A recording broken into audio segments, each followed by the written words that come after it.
میں نے ٹیکسی چھوڑ دی اور یہاں سے 2-3 گنجان بازاروں میں سے گزرتا ہوا چرنی روڈ پر نکل آیا۔ شروع رات کی ہلکی روشنیوں اور اندھیروں میں چلتا ہوا میں حکیم صاحب کے مطب میں آیا تو دیکھا کہ وہ اکیلے بیٹھے ٹیبل لیمپ کی روشنی میں کسی کتاب کی ورق گردانی کر رہے تھے۔ میرے چہرے ہی سے انہوں نے میرے اندر کی گھبراہٹ کو بھانپ لیا، مجھے کوٹری میں جانے کا اشارہ کیا اور خود بھی میرے پیچھے پیچھے اندر آ گئے۔ تم اپنے ساتھ مجھے بھی مرواؤ گے، تمہیں کل شام آنے کو کہا تھا، انہوں نے مجھے کسی قدر ڈانٹتے ہوئے کہا۔ میں نے انہیں اپنی صورتحال بتائی تو اپنی غصیلی آواز کو دباتے ہوئے بولے، تم آوارہ لڑکیوں کے پیچھے ہمارے مشن کو تباہ کرنے پر تلے ہوئے ہو، مجھے ہیڈ کوارٹر تمہاری شکایت کرنی ہوگی۔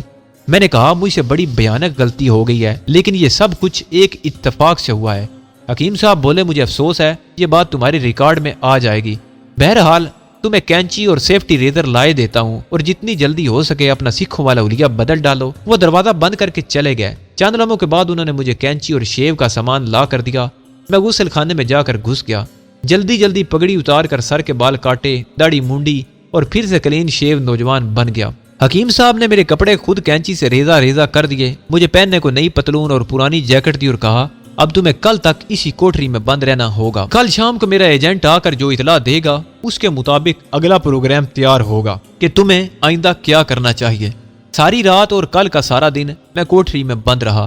دوسرے دن کے اخباروں میں میٹرو سینما کے باہر شہر کے ایک گنڈے کے قتل کی خبر چوکھٹے میں چھپی تھی۔ خبر میں یہ بھی لکھا تھا کہ فائرنگ کے بعد قاتل اور اس کی ساتھی عورت دونوں فرار ہونے میں کامیاب ہو گئے ہیں۔ لیلا کے فرار کا پڑھ کر مجھے خوشی ہوئی، اس میں اس بیچاری کا کوئی قصور نہیں تھا، اگر پکڑ لی جاتی تو ان کے خاندان پر ایک نئی مصیبت ٹوٹ پڑتی۔ دوسرا دن بھی گزر گیا، شام کو حکیم صاحب کا خاص ایجنٹ اطلاع لے کر آ گیا۔ رات کو مطب بند کرنے کے بعد حکیم صاحب میرے پاس کوٹری میں آ گئے، وہ میرے لیے کھانا بھی لائے تھے۔ میں کھانا کھانے لگا، انہوں نے کہا کہ پوری طرح سے ڈاکٹر فریدی اور اس کی بیٹی نورین کی نشاندہی نہیں ہو سکی۔ اپنا ایجنٹ صرف اتنی خبر لایا ہے کہ بھارتی ملٹری انٹیلیجنس نے ان دونوں کو احمد آباد سے 80 میل دور ایک قصبے رکھیل پور سے 1.5 کوس دور ایک پرانے قلعے ہی میں رکھا ہوا ہے، جہاں پونا ریجمنٹ کی ایک کمپنی پہرا دے رہی ہے۔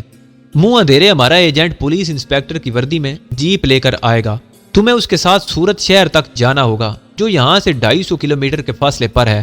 صورت میں وہ تمہیں ہمارے ایک اور آدمی کے حوالے کر دے گا، وہ تمہیں اپنی نگرانی میں احمد آباد اور پھر وہاں سے قصبہ رکھیل پور تک پہنچائے گا۔ رکھیل پور تمہیں کیا کرنا ہوگا یہ وہ آدمی تمہیں سب کچھ سمجھائے گا۔ اور ایک بات یاد رکھنا، تمہارا مشن ایک اہم ترین قومی مشن ہے، اگر اب تم نے کوئی ایسی غلطی کی تو زندہ بچ کر واپس پاکستان نہیں جا سکو گے۔ اپنا ریوالور مجھے دے دو اور اب تمہیں اس کی ضرورت نہیں ہے۔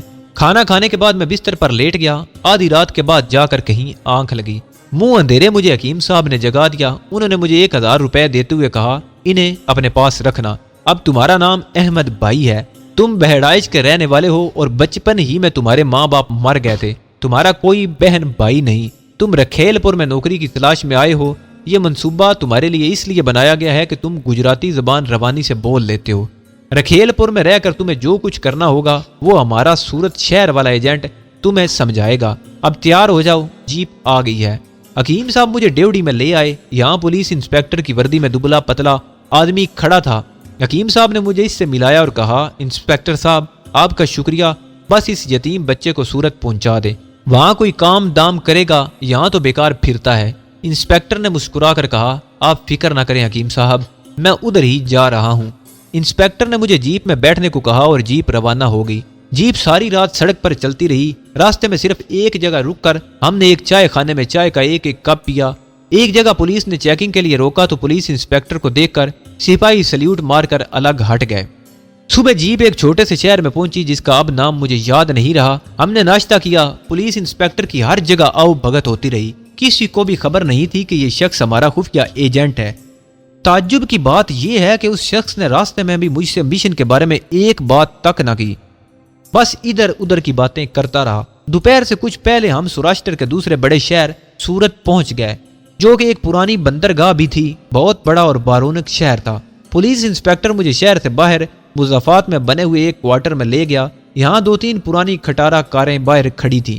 کوارٹر کے صحن میں ایک مضبوط جسم کا آدمی قمیض اور میلی سی پتلون پہن ایک انجن کی مرمت کر رہا تھا۔ پولیس انسپیکٹر کو دیکھ کر اس نے سلام کیا اور اپنے شاگرد سے کہا کہ جا کر بازار سے کھانے کو مچھلی وغیرہ لے آئے۔ جب لڑکا چلا گیا تو پولیس انسپیکٹر نے اسے کہا، دادا حکیم صاحب نے اسے بھیجا ہے، باقی تم کو سب کچھ معلوم ہی ہے۔ وہ آدمی جس کا نام دادا تھا یا اس کا لقب تھا؟ بولا کوئی بات نہیں، اس کا نام احمد بھائی ہے نا؟ ہاں، اب تم جانو اور تمہارا کام جانے۔ ہم چارپائیوں پر بیٹھ گئے، شاگرد مچھلی اور روٹیاں لے کر آ گیا، ہم نے ڈٹ کر کھانا کھایا۔ اس کے بعد پولیس انسپیکٹر جیپ میں بیٹھ کر واپس روانہ ہو گیا۔ دادا بولا احمد بھائی رات کی گاڑی سے احمد آباد چلیں گے، تم بے شک اندر جا کر آرام کرو۔ میں نے کوئی سوال نہ کیا کیونکہ سب کو معلوم تھا کہ کس کو کیا کرنا ہے۔ میں شام تک سوتا رہا۔ رات کا کھانا میں نے دادا کے ساتھ مل کر کھایا، پھر اس نے چائے بنا کر مجھے دی اور خود بھی ایک پیالی لے کر میرے سامنے بیٹھ گیا۔ اس وقت وہاں سوائے ہم دونوں کے اور کوئی نہیں تھا۔ دادا کہنے لگا میں تمہیں رکھیل پور لے جا کر فیروز بھائی سے ملواؤں گا، وہ میرا چچا ہے اور رکھیل پور میں اس کی اپنی چھوٹی سی ذمہ داری ہے۔ وہ میرے بارے میں اس سے زیادہ اور کچھ نہیں جانتا کہ میں اس کا بھتیجا ہوں اور سورت شہر میں موٹر مکینک ہوں اور اکیلا رہتا ہوں، اور تم بھی اس بات کا خیال کرنا کہ اس سے ہرگز اپنے مشن کے بارے میں کوئی بات نہ کرنا۔ میں نے کہا مجھے وہاں کیا کرنا ہوگا؟ دادا بولا ویسے اب بتانے لگا ہوں، میرا چچا فیروز بھائی تمہیں رکھیل پور قصبے کے پوسٹ آفس میں کسی قسم کی چھوٹی موٹی نوکری دلوا دے گا۔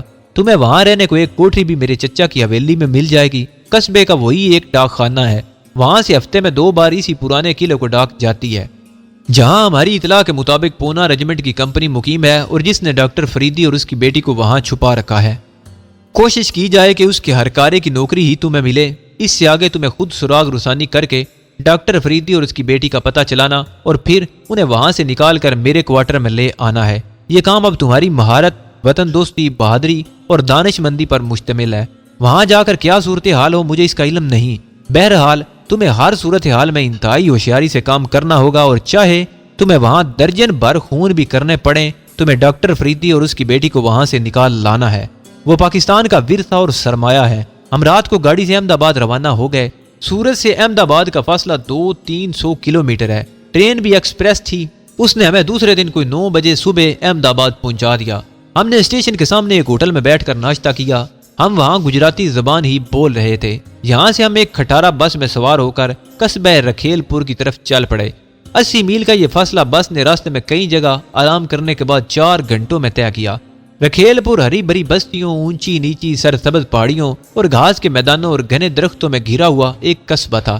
اس کی اہمیت اس لیے بھی زیادہ تھی کہ یہاں گنا اور کپاس کی فصل بہت ہوتی تھی۔ میں اپنے رہنما کے ساتھ اس کے ادھیڑ عمر چچا فیروز بھائی کی حویلی میں داخل ہوا تو ہماری بہت آؤ بھگت ہوئی۔ فوراً مرغیاں ذبح کر دی گئی اور گھر میں پراٹھے پکنے لگے۔ بڑے مزے سے کھانا کھایا۔ دادا نے اپنے چچا فیروز بھائی کو میرے بارے میں وہی کچھ بتایا جو کہ اس نے مجھے بتایا تھا۔ فیروز بھائی اپنی خشخشی داڑھی کھجاتے ہوئے بولا ارے اس لونڈے کو صورت میں کوئی کام نہیں ملا؟ دادا بولا چچا یہ گاؤں میں کام کرنا چاہتا ہے، لڑکا بڑا شریف اور محنتی ہے، 10 جماعت پڑھا بھی ہوا ہے، ڈاک خانے میں لگا دو، اس کو پہلے اس کام کا تجربہ بھی ہے اور بہڑائچ میں یہ ڈاک بابو رہ چکا ہے۔ فیروز بھائی نے کہا اچھا چلو میں کشن داس سے بات کروں گا۔ کشن داس قصبے کے پوسٹ آفس میں پوسٹ ماسٹر تھا، نہایت شریف اور سیدھا سادہ آدمی تھا۔ فیروز چچا سے اس کی بڑی دوستی تھی۔ دوسرے روز فیروز چچا مجھے اس کے پاس لے کر گیا۔ کشن داس پوسٹ ماسٹر نے چائے منگوائی۔ فیروز چچا نے میری بات کی تو اس نے مجھے سر سے پاؤں تک پہلے تو دیکھا اور بولا فیروز بھائی تمہارا کہا میں نہیں ٹال سکتا، اس وقت میرے آفس میں کوئی جگہ نہیں ہے، یہاں کے اسٹاف ہی کتنا ہے، لیکن تم آئے ہو تو میں اسے پیک کر رکھ لیتا ہوں، مگر یہ شہر تو نہیں بھاگ جائے گا۔ یہ ساری باتیں گجراتی زبان میں ہو رہی تھی۔ میں نے فوراً بڑے ادب سے کہا بابو جی میں تو بس آپ کے چرنوں میں ہی رہوں گا۔ کشن داس پوسٹ ماسٹر ہنس کر بولا بابا رہنا تم فیروز بھائی کے چرنوں میں۔ فیروز چچا بولا کیوں نہیں کشن داس، یہ میری حویلی میں رہے گا، میں اس کا ذمہ لیتا ہوں۔ مجھے اس چھوٹے سے پوسٹ آفس میں پیکر کی نوکری مل گئی۔ پوسٹ آفس کی چھت ڈھلانی تھی، سامنے ایک برآمدہ تھا جس میں ایک بینچ بچھا تھا۔ دفتر میں 2 کمرے تھے، ایک میں سٹور تھا اور دوسرے بڑے کمرے میں post master, Kishan Das, 2 clerk, ایک منشی اور ایک پیکر بیٹھتے تھے۔ لفافوں، پوسٹ کارڈوں اور پارسلوں پر کھٹا کھٹ موریں لگائی جا رہی تھی۔ چھت خستہ حال تھی، فرنیچر پرانا ہو چکا تھا، بارش نے برآمدے کے فرش کی کئی اینٹیں اکھاڑ پھینکی تھی۔ ہمارا ایجنٹ دادا چلا گیا، مجھے فیروز چچا نے اپنی پرانی حویلی کے پچھواڑے صحن میں ایک کوٹری دے دی، وہاں میرے لیے بستر لگا دیا گیا۔ فیروز چچا نے کہا احمد بھائی نوکرانی تمہارے لیے کھانا پکا دیا کرے گی، تم تنخواہ میں سے اسے راشن خرید کر دے دیا کرنا، ابھی جب تک تنخواہ نہیں ملتی تمہارا کھانا ہمارے ہاں سے آ جایا کرے گا۔ میں نے پوسٹ آفس جانا شروع کر دیا۔ میرے چارج لینے کے تیسرے روز ایک ڈاکیا پرانے قلعے والی ریجیمنٹ کی ڈاک کا تھیلا لے کر سائیکل پر چل دیا۔ معلوم ہوا کہ واقعی پرانے قلعے میں ہفتے میں 2 بار ڈاک جاتی تھی۔